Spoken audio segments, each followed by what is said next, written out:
बाज दफा तो दूसरी शादी के बगैर भी बीवी नजरअंदाजी होती है, जरूरी तो नहीं है कि दूसरी शादी इस नियत से की जा रही। दूसरी शादी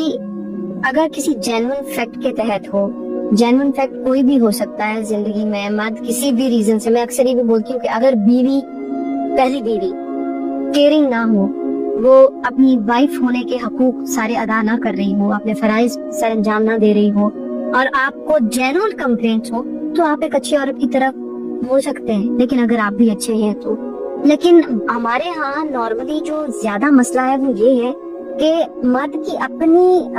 कैपेबिलिटीज भी इतनी कोई खास नहीं होती है, मतलब कॉमन ट्रेंड है। हाँ, तो उसको औरत पे कोई छोटा सा भी ऐप दिखाई देता है तो उसके माइंड में पहली धमकी यही आती है कि मैं दूसरी कर लूंगा। तो ये मैंने आपको बताया ना कि ये यहाँ पर औरतों को सारी जिंदगी एक ये धमकी भी अलग से सुननी पड़ती है कि मर्द कहीं दूसरी शादी न कर ले, या वो लड़ाई में आता है तो धमकी ये देता है मैं और कर दूंगा, मैं और ले आऊंगा क्योंकि मेरे पास इजाजत है। और औरत के लिए क्या स्टेटमेंट है, तुम्हारे लिए तो इस चीज की इजाजत ही नहीं है ना, तुम तो इस बारे में बात ही नहीं कर सकती हो। तो जरूरी नहीं है कि दूसरी शादी की वजह से ही औरत इग्नोर हो रही हो। इग्नोर औरत तब भी हो रही होती है जब मर्द का बगैर किसी वजह के भी उससे उकताए हुए रहना।